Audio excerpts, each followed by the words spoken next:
As a bridge between autumn and summer, the month of September symbolizes transition. It is a time to embrace change and prepare for new phases. Hi, come here. I literally hate touching raw meat.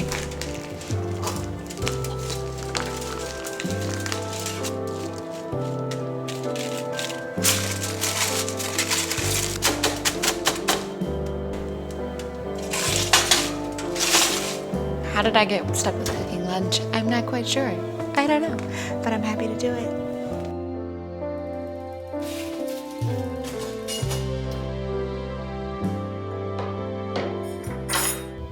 My salad, his plate, my plate. As you can see, I'm very tired because I'm not talking. I'm thinking. I have a lot going on at work.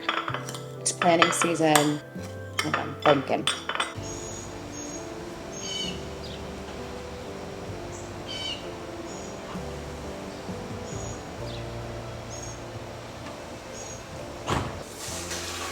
So it's Saturday, and it's paint day. I don't want to paint from this red, so I'm gonna save this for a different project another day. I had a really long week. We had COVID a week and a half ago. Oh, and my nanny had COVID. So it was a lot. So I'm just taking today as a bit of a reset. We're gonna paint today. I haven't painted in a few weeks, maybe like 2 weeks. And I tried to make a commitment to myself that I would paint more regularly, that I wouldn't let like more than 2 weeks go by without doing something. So we're just gonna put stuff on the page. I'm painting relatively small. You know, I haven't done a big canvas in pre-baby, when I was pregnant probably. Something about a big canvas just feels intimidating because I don't really have that much time to myself anymore, and I don't have as much time for my hobbies, which obviously happens when you have kids, but small paintings are something I can get done, so that's what we're sticking with. I took a little bit of a break to let this dry. I don't love it, and I don't hate it. I think from a distance, it's cuter. I wish I had painted the whole background one color first, because I don't like these little like white specks. I'm gonna work on that a little bit. It's finally September, which means it is Afrotech season. Afrotech's in November in Houston. The team is pretty much done with the programming and the lineup, but there's just so many logistics. I have to go to Houston in a few weeks for a site visit. I would usually do the site visits, which is basically when you go meet the staff that you're gonna be working with, meet the head of the convention center, meet any of like public officials in that city, meet any local community leaders in that city, meet all the people who do STEM and technology and VC in that city, just kind of like out of respect, and then also just to get their feedback or input, so everybody feels included, because Afrotech does have a way of taking over a city, so I never want someone to feel like these people didn't try. Now, one thing about us, Black folk, is that it'll never be enough. So I do know that it'll never be enough, and I have had to work through that, but like, you still want to operate the best that you can as a community partner. So anyways, I haven't been able to go because baby, obviously. Also, I guess I'm making an assumption that you guys know this, but you probably don't, which is that Afrotech is planned like many years in advance. You know, last year we were in Austin and everyone was like so butthurt that there was like not enough seats and they couldn't get into this, they couldn't get into that, and I understand what they were saying. The point is, we need a bigger boat. So we got a bigger boat. We're excited about Houston. Houston's been doing an amazing job with us so far. This week I'm going to New York Fashion Week for the first time. I'm very excited about that. I'm styled by my girlfriend, Nicole Linnell, who's an incredible designer. And so I'm very much looking forward to the looks that she's putting together. I've been invited before, but I just like never thought that it was something that made sense for me or my brand. But I do feel like fashion is changing a lot, and especially with technology. So I thought I would say yes to this and go. Okay, all glammed up, heading to the show. I'm wearing Nicole Linnell. It's flowy, it's so comfortable, it's a beautiful color. Thank you, Nicole. She did a great job.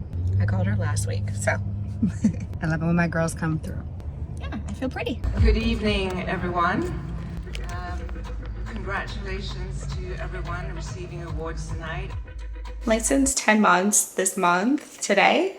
today. Can't believe it's been 10 months already. So getting ready for his first birthday. I think House Tours comes out this month, which is our home and texture series that does really, really well here on YouTube. It's like so good. We showcase black houses and black designers and like black art. It's just chef's kiss of a series. That was filmed in Atlanta this past summer. So that's, I think the first episode's gonna come out this month, which I'm excited about and looking forward to. We're gonna paint this, which is from South Hall, a trip that Josh and I went on. Blue background, mountain in the back, grass, and a beautiful little flower, wildflower. I'm probably gonna add another little wildflower or something down here, but this is our inspo.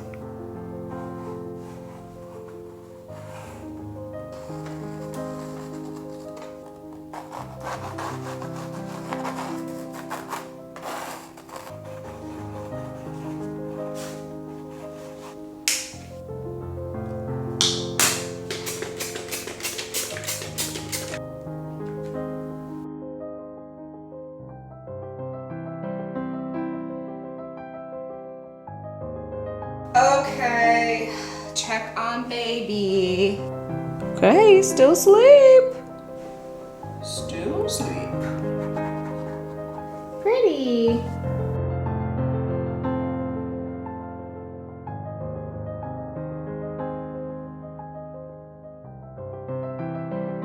Sometimes coming back in with the color pencil is the best way to clean up colors.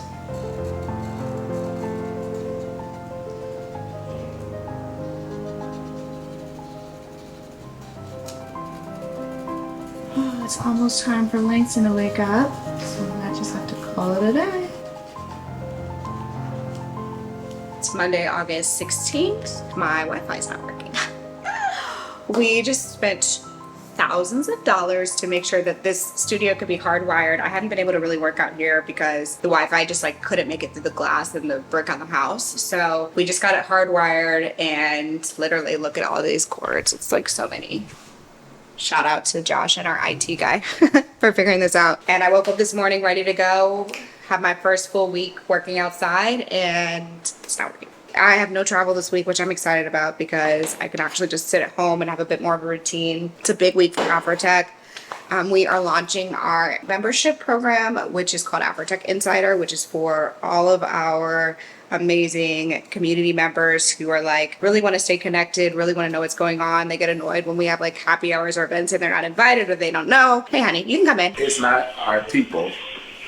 It's I just told everyone I was annoyed that the Wi-Fi wasn't working. It's not our control for people. What is it? It's Google Fiber. I'm on it, man. This is one of the annoying parts about working from home. I mean, I guess I could leave the house. I don't know. I could go to a hotel lobby. Actually, I think I might leave the house if this doesn't work out. Then I have to put on real clothes. So anyways, Insider is exciting because basically what we saw happen is that there's like probably about 1,000 people that come to Aper either every year or every other year, but then they also go to different happy hours, or we have our regional events called Aper Executive. They're on the newsletter. If you actually calculate how much money they were spending, including like their Aper ticket, travel, hotel, going to the cost of like a secondary event, you're dropping like $5K minimum on Aper. So being a member basically gives you discounted rates to everything so that you can have a better package, and then also helps us get to know them better and see how we can be more helpful with whatever they're doing, whether you're like a founder, a venture capitalist, an angel investor, or of course like you work at a big tech company. So that's launching this week, next week. On a personal level, still trying to figure out the wedding stuff. I have the venue and everything that I like in Costa Rica, and this would be the week that I put the deposit on, but I think we're still going back and forth a little bit on like, do we have a big wedding or do we elope? I was team elope. Then when we started thinking about our family and like the family photos and stuff, then it was like, we kind of want that. But then as we think more about the wedding, I'm like, oh, so much work, so many decisions. Working on my book. It's the other thing going on this week. The final edits are basically due and like locked. I thought we were already locked, but apparently we're not locked. So 200, can you see that? 255 comments to go through in the next 48 hours on top of my normal workday. Now I understand why people become full-time authors and how they just write a book every 2 to 3 years, because this is a lot of work on top of my day job. And I didn't hire a ghostwriter. I also understand why people hire ghostwriters, because I did not do that, and this is a lot of work. So I think if I ever do this again, I would hire like a full-time editor or like a part-time editor. It wouldn't be full-time, it would be a part-time editor to help me with this, because I don't know, some of this stuff is like very tedious, and I'm like, y'all get what I'm trying to say. So I'm gonna get back to it. Easy day today, just a couple meetings. Can you see that? No connection. Hello? I'm good. How are you today? So today I'm filming a solo episode of the podcast. We're gonna get started. I use Riverside for my podcast, which I love. Today's episode, I think I've got a few different options. I'm not really sure what we're gonna record.